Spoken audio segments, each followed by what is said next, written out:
What's up, everybody? Welcome back to another video. If I look dead, it's because I am dying. Not actually, but I have a very bad cold right now, so I do apologize if I start coughing, sneezing, blowing my nose, any of such things during the course of this video. Oh, sorry. Itchy nose. That being said, let's get into this video.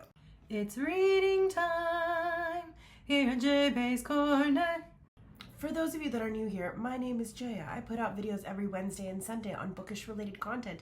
Usually not when I am suffering from the plague, but apparently it's a very severe cold that's happening right now, and because of the industry that I'm in, which is healthcare, I am unfortunately exposed to a lot of different things. So while I'm sitting here at home doing nothing, I thought I might as well film. So today we're going to be doing a bookish haul video based on one of my favorite subscription boxes, which is none other than Book of the Month. The new selections just arrived, and this one is particularly exciting because I also got my free book of the Lolly nomination of my choice, which was very exciting. And there were quite a few books that I was very excited for this month. So I thought I would share my selections with you. I also ended up getting a few of the other books that I'd ordered. One I got on Pango Books for literally 20 bucks, and I thought that was amazing. And that was Best Hex Ever by Nadia El Fassi.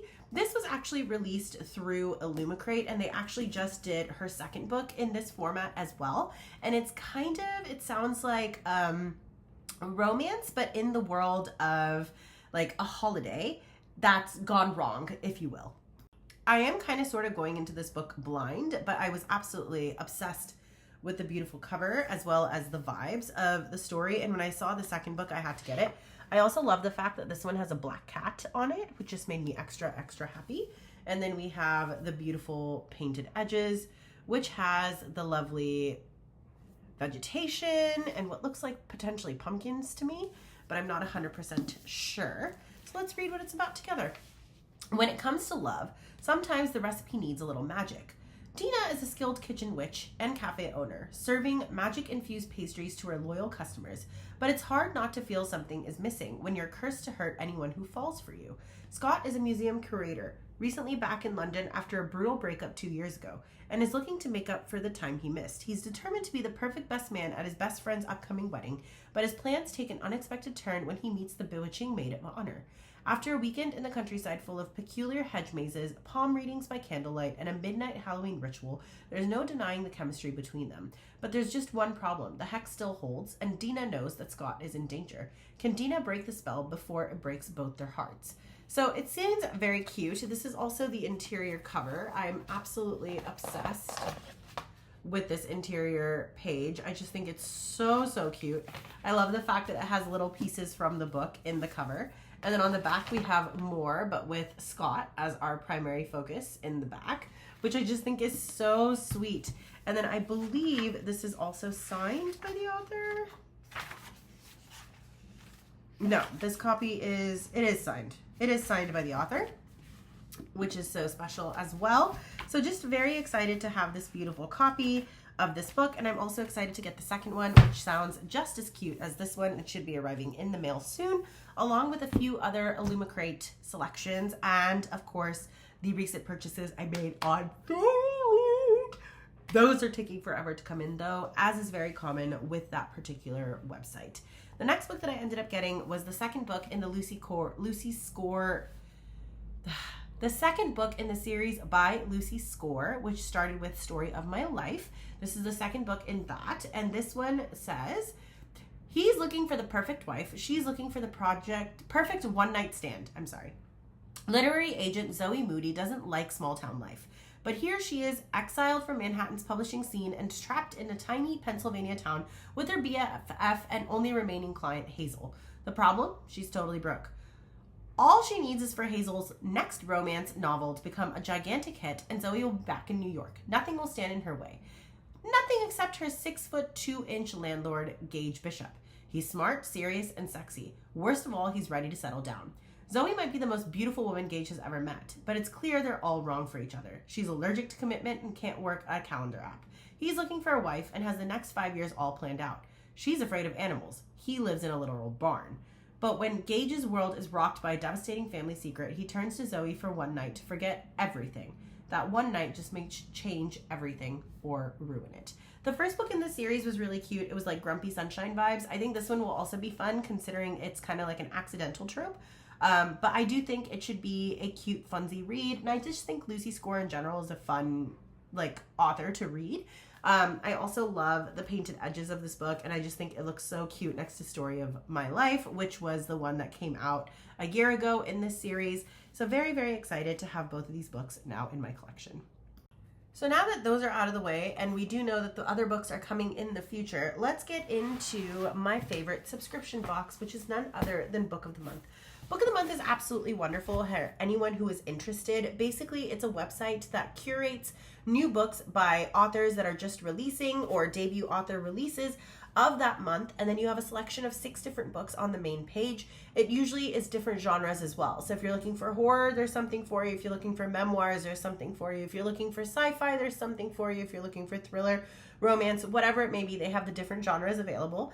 And then the nice thing is, and contemporary fiction, of course, as well. And the nice thing is that if you don't like any of those titles that are available for that month, you can also select from other books, such as their spotlight titles, which are authors that are potentially releasing new books coming up that they want to showcase a previous book that they had on their website and thought was absolutely amazing.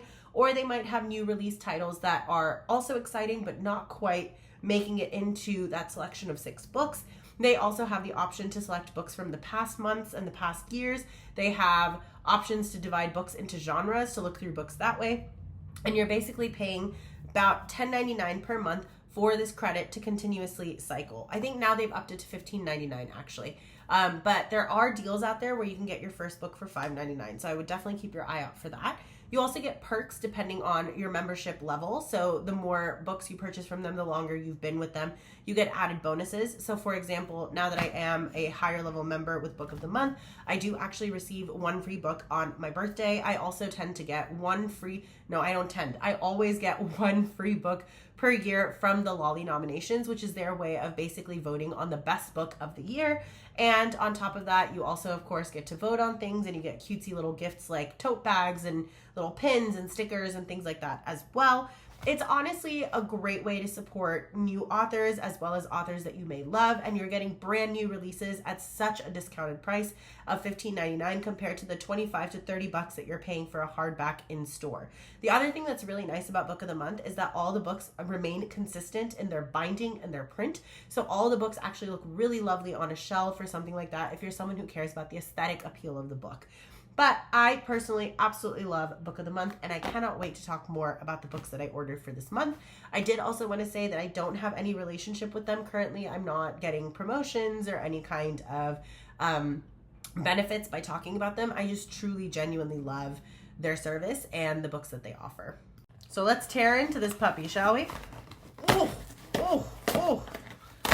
this book took a beating, let me tell you. All right, well, let's talk about all these books. I ended up getting quite a few. The first one that I ended up getting is Lady Tremaine, which I thought was absolutely amazing. So this is about the main villain mother character in Cinderella, and it's her story, which I just thought was so much fun. This is written by Rachel Hochhauser, which I'm super excited to read this book. I cannot even explain. I was such a Disney girl growing up, and I loved all the princesses. And so when I found out this book was coming out, I was like, yes, please. It says, twice widowed, Lady Etheldreda Verity Isolde Tremaine Bramley is solely responsible for her 2 children, a priggish stepdaughter, a razor-taloned peregrine falcon, and a crumbling manor. Fierce and determined, Ethel clings to the respectability her deceased husband's title affords her, hoping it will secure her daughter's futures through marriage. When a royal ball offers the chance to change everything, Ethel risks her pride in pursuit of an invitation for all 3 of her daughters, only to see her hopes fulfilled by the wrong one. As an engagement to the future king unfolds, Ethel discovers a sordid secret hidden in the depths of the royal family, forcing her to choose between the security she craves and the well-being of the stepdaughter who has rebuffed her at every turn. Accelerating to its core, Lady Tremaine reimagines the myth of the evil stepmother at the heart of the world's most famous fairy tale. It is a battle cry for a mother's love for her daughters and a celebration of women everywhere who make their own fortunes. So I think this one's going to be really interesting to read, a different take on the Lady Tremaine of Cinderella. And I love a villain origin story as well as their perspective. So very much looking forward to reading this book in the upcoming future. And I'm so excited that this was available through Book of the Month. The next book I actually got was because of the author. I know absolutely nothing about this book, but Catherine Walsh wrote the book A Holiday Romance, which was a whirlwind book about two people who get stuck at the airport trying to make it to Ireland, and they take all kinds of crazy routes to finally make it there, only realizing they love each other along the way. They're friends that have been friends that are travel buddies of 10 years, and I absolutely fell in love with Catherine Walsh's writing style with that book. And then the second book kind of sealed it for me. It was snowed in, and I absolutely adored that book. So when I saw Catherine Walsh had released a new book called How to Write a Love Story, I had to pick this book up. So let's talk about what this book is about together. One writer, one editor, one hot summer. Will this be a romance for the books? Sierra Sheridan's father has left her with three things: a sprawling and distinctly ramshackle estate on the Irish coast, the outline for the finale to his best-selling epic fantasy series that he wanted her to finish, and writer's block. Enter Sam Avery, Frank Sheridan fanboy and hotshot editor, sent from the New York publishing house direct to Sierra's doorstep, red pen ready. At first, Sierra and Sam butt heads with crackling energy, but with the deadline looming, Sierra and Sam have just a few weeks to stop bickering, write this novel, and secure Frank's legacy. As the summer heats up, so does the tension between them. Will their own love story be the plot twist neither of them see coming? I feel like it sounds pretty predictable. It kind of reminds me a lot of Book Lovers, which was by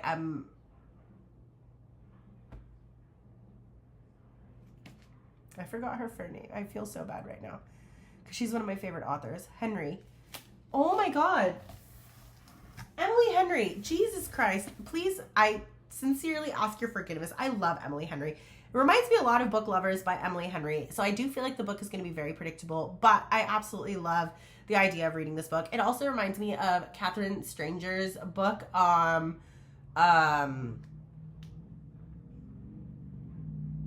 Catherine Center's book, Two Perfect Strangers, or something like that. That book was also very reminiscent of this. Can you guys tell that I'm feeling sick? I am so out of it, guys. I do apologize, but I am very excited to read this. That's basically what I'm trying to say. It does sound like it's going to be a very predictable plot line, but who cares as long as the book is written well and you're getting what you want for a love story, right? That's kind of where I'm at. And I do love Catherine Walsh's writing style, so I'm very excited to read this book as well. Next book in here is actually the one that ended up winning. It didn't win. It was nominated for the Lolly, and I was like, I must get my hands on this book. It was already something that I had kind of been going back and forth with because I do really like V.E. Schwab's writing style and many of her books. I absolutely adored Vicious and Vengeful, and I loved this Savage Song. That series I thought was very, very cute, that duology. I also really enjoyed The Invisible Life of Addie LaRue. So when I saw that she had released a new book, I already had my eyes on it. But then when I saw that it was actually winning awards and that people were thinking that it might be the best book they read this year, I was like, I have to pick up this book.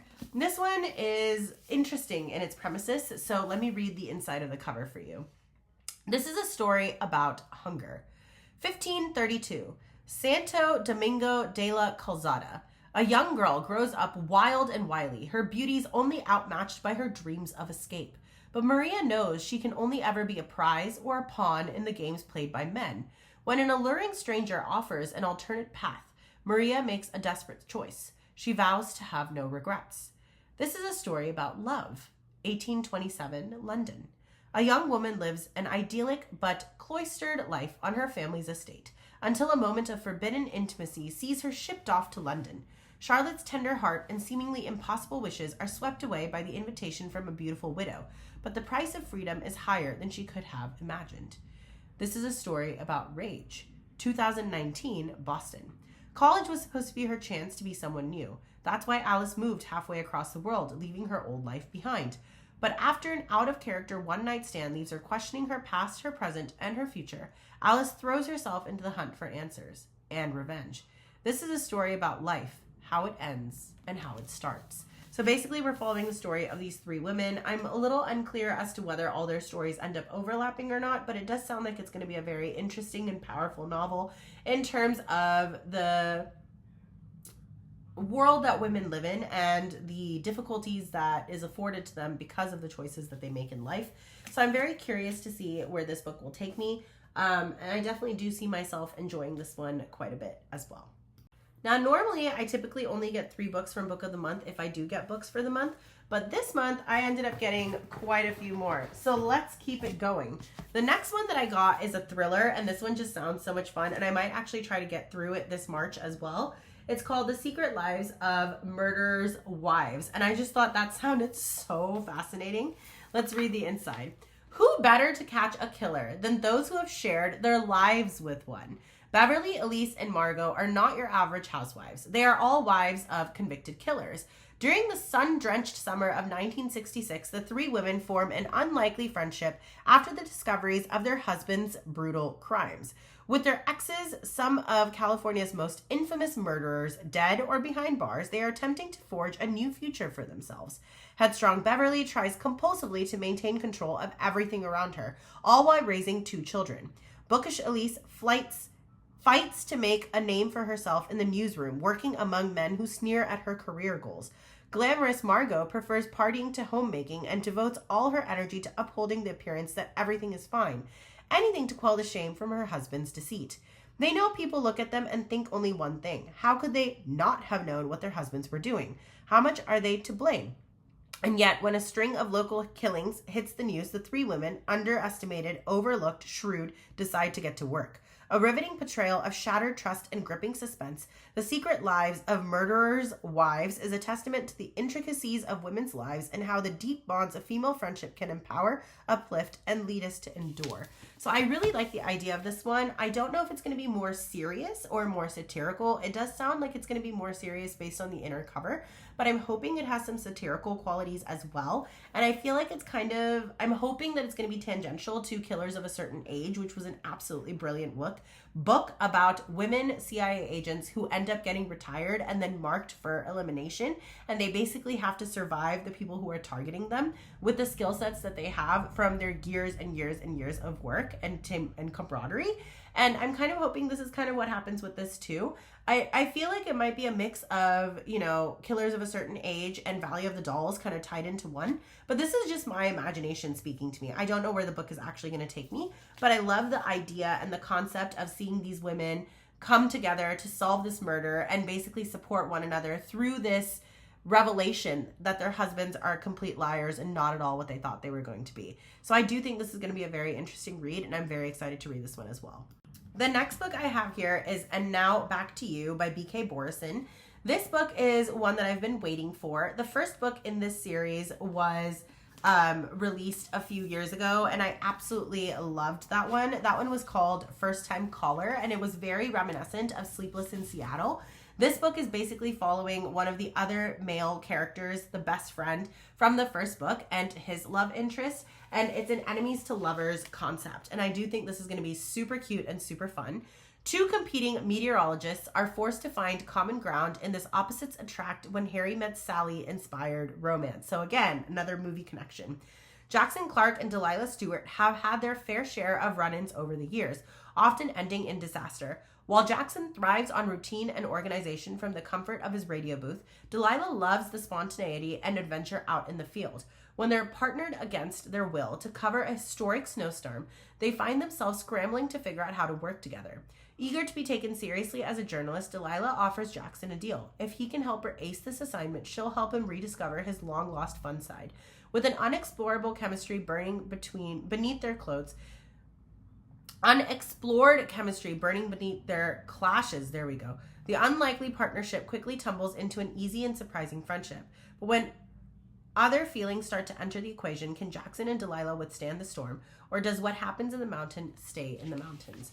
I do think this one's going to be sweet. Again, I think it is very predictable. I love the fact that it is inspired by an old rom-com movie, very reminiscent of the 90s and my childhood. So I am excited about that aspect of this as well. And I just think B.K. Borison in general has a beautiful way of writing. I don't necessarily love every single one of her books. I do remember reading Love Light Farm and thinking that the main female character was a little bit flat. But overall, I felt like the descriptions, the metaphors that she uses, the language that she uses was absolutely phenomenal. And I do think the later books that she's come out with have been exceedingly better. I really enjoyed, like I said, First Time Caller, which was, again, reminiscent of Sleepless in Seattle. And I also really loved Good Spirits, which is the book that she released for Christmas. And I thought it was absolutely amazing. So I'm very much excited to read this one as well and see what we get in this Harry Met Sally comparison of these two meteorologists. Last but not least, I have here the final book selection that I chose, and I'm not even gonna lie, I picked it because of the cats. Look at the cats. They're so cute. I'm obsessed with cats. For those that don't know, I have 2 cats myself, and I just love a good cat-related book. So when I saw this, I was like, yes, please, I must have. A woman who runs a cat rescue in 1920s Montreal turns to a grouchy but charming magician to help save her shelter in this heartwarming, cozy fantasy. How does that not sound incredible? Agnes Aubert leads a meticulously organized life, and she likes it that way. As the proudly type A manager of a cat rescue charity, she has devoted her life to finding forever homes for stray cats. Now it's the shelter that needs a new home, and the only landlord who will rent a space to a cat rescue is a mysterious man called Havelock, who also happens to be the world's most infamous magician, running an illegal magic shop out of his basement.